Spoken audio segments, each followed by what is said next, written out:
പ്രണാമം. നമുക്ക് ശ്രീ വാൽമീകി രാമായണത്തിലേക്ക് തന്നെ മടങ്ങാം. രമണീയതരങ്ങളായ ആ പറവകളെ ഇന്ന് വരെയും ആരും വധിച്ചിട്ടില്ല. ഹിംസ എന്നാൽ എന്താണെന്ന് അവയ്ക്ക് അറിയില്ല.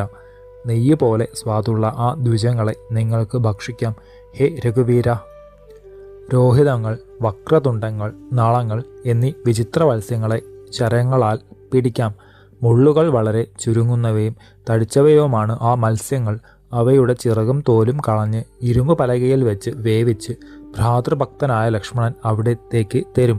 അവയെ സുഖമായി ആശിച്ച് പമ്പാസരസിലെ പൂമണം കലർന്ന നിർമ്മല ജലം യഥേഷ്ടം പാനം ചെയ്യൂ.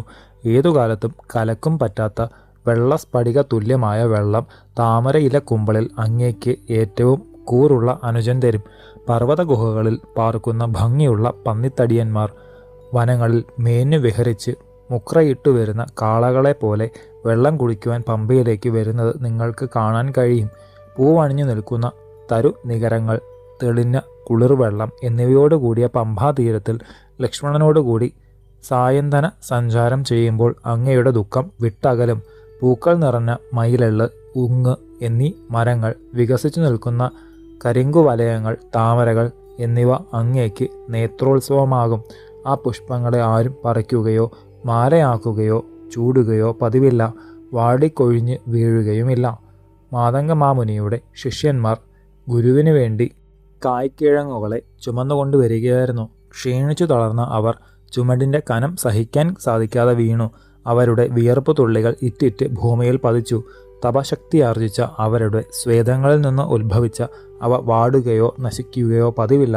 ആ മാമുനീശ്വരനെയും ശിഷ്യന്മാരെയും പരിചരിച്ചുകൊണ്ടിരുന്ന ഒരു മഹതി ഇന്നും ചിരഞ്ജീവനിയായി അവിടെ വസിക്കുന്നുണ്ട്. സന്യാസിനിയും ധർമ്മസ്വരൂപിണിയുമായ ആ പുണ്യവതിയുടെ പേര് ശബരി എന്നാണ്. സർവലോകവന്ധ്യനും ദേവദേവ തുല്യനുമായ അവിടുത്തെ ദർശിച്ചതിനു ശേഷമേ ശബരി വിണ്ണേറൂ. ഏറ്റവും നിഗൂഢമാണ് ശബരിയുടെ ആശ്രമം. പമ്പയുടെ പടിഞ്ഞാറ് ഭാഗത്തുള്ള ശബരിയാശ്രമം അങ്ങേക്കും ലക്ഷ്മണനും കാണുവാൻ ഒട്ടും വിഷമം ഉണ്ടാകുകയില്ല. മതിച്ച കൊമ്പനാനകൾക്ക് പോലും ആ പർണശാലയിലേക്ക് കാലെടുത്ത് വയ്ക്കുവാൻ സാധിക്കുകയില്ല. പലതരത്തിലുള്ള ഗജസമൂഹങ്ങൾ ആ ആരണ്യത്തിൽ അനേകമുണ്ട്. മാതംഗ മഹർഷീശ്വരനാൽ നിർമ്മിക്കപ്പെട്ട ആ വനത്തിന് മാതംഗവനം എന്നാണ് പേര്. നന്ദനാരാമ തുല്യമായ ആ രമണീയ ആരണ്യത്തിൽ പല പല പക്ഷികളുടെ മധുരഗാനങ്ങൾ എപ്പോഴും കേൾക്കാം. ആ ദേവവനത്തിൽ യഥേഷ്ടം അങ്ങേക്ക് വസിക്കാം. ചെറിയ ചെറിയ ആനകളുടെ കൂട്ടങ്ങൾ ധാരാളമുള്ള, കയറുവാൻ പ്രയാസമേറിയ പുഷ്പിച്ച വൃക്ഷങ്ങളാൽ അലംകൃതമായ ഋഷ്യമൂകാചലം പമ്പയുടെ കിഴക്കുഭാഗത്തായി അമ്പരതലത്തെ സ്പർശിച്ചുകൊണ്ട് നിൽക്കുന്നത് കാണാം. ഉദാരഹൃദയനായ വിധാതാവ് പണ്ട് നിർമ്മിച്ച ആ പർവ്വത ശിഖരത്തിൽ ഉറങ്ങുന്ന മനുഷ്യൻ സ്വപ്നത്തിൽ ഏതെങ്കിലും വിധത്തിലുള്ള ഐശ്വര്യം കണ്ടാൽ ഉണർന്നാലും അവയെല്ലാം ലഭ്യമാണ്. എന്നാൽ പാപകർമ്മ തൽപരനായ ഒരുവൻ ആ ഗിരിസാനുവിൽ നിദ്ര ചെയ്താൽ രാക്ഷസന്മാർ ഉണരുന്നതിന് മുമ്പ് അവനെ അടിച്ചുകൊല്ലും. മതംഗവനവാസികളായ മാതംഗങ്ങൾ പമ്പയിൽ ഇറങ്ങി കളിക്കുമ്പോൾ ഉണ്ടാകുന്ന മനോഹരനാദം അങ്ങേക്ക് കേൾക്കാം. തമ്മിൽ കുത്തുകൂടി ചോര അണിഞ്ഞ് കൊമ്പനാനകൾ ചെറിയ കാർമേഘങ്ങൾ പോലെ വേർതിരിഞ്ഞ് മീനിന് തെളിനീർ കുടിച്ച് ആ കാട്ടിൽ വസിക്കുന്നുണ്ട്. നീലവർണ്ണത്തോടു കൂടിയ കോമളങ്ങളായ ആൾക്കുരങ്ങുകൾ, ചാടുന്ന തരുനിരകളും സ്വച്ഛന്തം വിഹരിക്കുന്ന വ്യാക്രങ്ങളും അവിടുത്തെ അഴലിനെ അകറ്റും. അല്ലയോ രഘുവീര, ആ മലയിൽ ഏറ്റവും വലിയൊരു ഗുഹയുണ്ട്. അത് കല്ലുകൊണ്ട് അടച്ചിട്ടതിനാൽ കടക്കുവാൻ വളരെ വിഷമമാണ്. ആ ഗുഹയുടെ കിഴക്ക് ഭാഗത്ത് മഞ്ഞിൻ തണുപ്പാർന്ന ജലക്കയം ഒന്ന് കാണാം.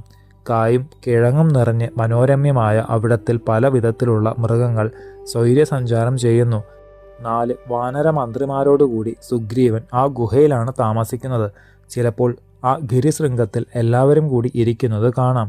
വീരനായ കബന്ധൻ വാനിൽ നിന്ന് ഏറ്റവും പ്രശോഭിച്ചുകൊണ്ടാണ് ശ്രീരാമലക്ഷ്മണന്മാരോട് ഇങ്ങനെ ഉപദേശിച്ചത്. ദിവ്യമാല്യങ്ങൾ അണിഞ്ഞ് സൂര്യതുല്യനായി സ്ഥിതി ചെയ്യുന്ന കബന്ധനോട് അങ്ങ് യഥേഷ്ടം യഥാസ്ഥാനത്തേക്ക് പോയിക്കൊള്ളൂ എന്നിങ്ങനെ സമീപത്തിൽ നിൽക്കുന്ന ശ്രീരാമലക്ഷ്മണന്മാർ വിടയരുളി.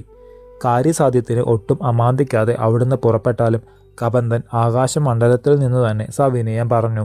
ആദിത്യപ്രഭയാർന്ന ദിവ്യശരീരം വ്യക്തമാക്കി ധനു വീണ്ടും പ്രഭോ സഖ്യം ചെയ്യുക എന്നിങ്ങനെ ഓർമ്മപ്പെടുത്തി.